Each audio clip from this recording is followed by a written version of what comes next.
Hey everybody, welcome to another educational video about screen printing by Catspit Productions. Welcome screen troopers.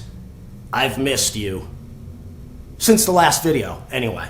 So, alright, here's a little quick tips video, and I know that I've probably talked about this in the past, but I wanted to make a really short video hopefully here and kind of focus on this as a singular topic so that you can find it easily in my video collection. And that is very simply, how much squeegee pressure is too much. And look at this. Stuck together, this roll of squeegee. Every once in a while you got to take the rolls that you have in stock and wrap them the other way. All right?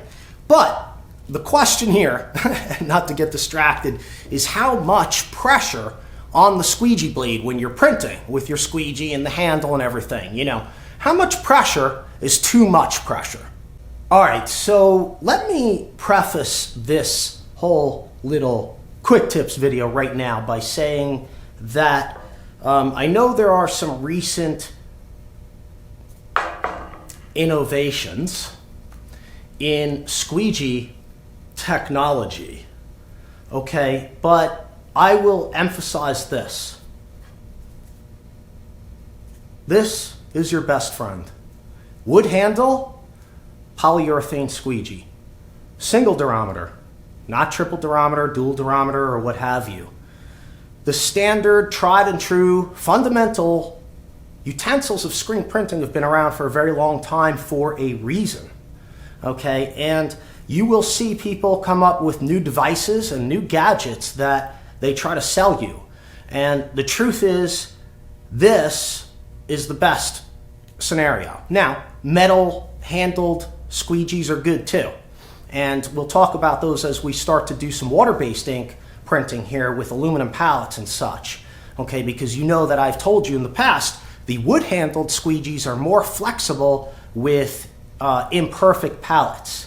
Okay, and for most textiles printing, that's all you need is a wood-handled squeegee. You do not need aluminum-handled squeegees to print t-shirts. When you're working on very high detail, an aluminum-handled squeegee can help.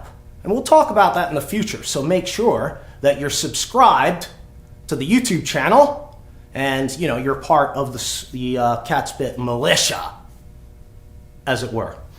Okay, so that means we don't want the squeegee blade to flex. Any type of squeegee handle that allows the squeegee blade to flex or twist is not good, in my opinion. Okay, in my personal opinion, with my experience, I would never use a squeegee handle that allows the squeegee blade to flex or twist. That is not acceptable at all. Okay, so when we print with a squeegee, how much pressure is too much pressure? There are a couple things that can tell you that. First of all, one thing that can tell you is that if the squeegee blade is bending, okay, if it's bending extremely, you're using too much pressure. Okay, the squeegee blade should flex, not bend. Okay, if it's bent, when you're doing the print stroke, that's way too much squeegee pressure, or possibly you're using too soft of a squeegee durometer. Okay? So, another thing that will also indicate far too much squeegee pressure would be your print result, obviously. If you are getting ink that is coming onto the palette through the shirt, through the back side of the shirt, okay? If the print looks blurry and smudged out, if you're losing details like things are filling in the E's and the A's and small text, probably, or maybe not probably, but check squeegee pressure. Okay, so when you use a squeegee on a screen, how much should it flex? Well, just a little bit. A softer squeegee durometer will flex a little bit more, but you should not be bending the squeegee. All right, harder squeegee blades will not bend as easily. They will flex a little bit, but they're not going to bend. Okay, so just keep that in mind. Your pressure on the squeegee shouldn't have to be extreme. And if you find that it is, it could be a number of problems. It could be maybe you're using too high of a mesh count and it's making you work harder. You're pushing harder to get the squeegee through, or to get the ink through the mesh because it's a higher mesh count. Okay, so just remember the squeegee should flex slightly, but never bend. I hope this little tip will help you out because, you know, honestly, I actually see major squeegee pressure even on automatic presses. A lot of times I'll go into a shop and they're running an automatic press and the squeegee's bent when it's printing. And like I said, it's really technically a major no-no. The squeegee should not be bent at all. It should flex slightly. Okay, so I just wanted to point this out and, you know, kind of give this quick tip to you, you know, by itself. I hope it helps.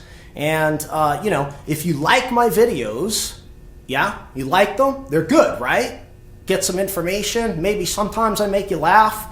You know, subscribe to my YouTube channel, all right?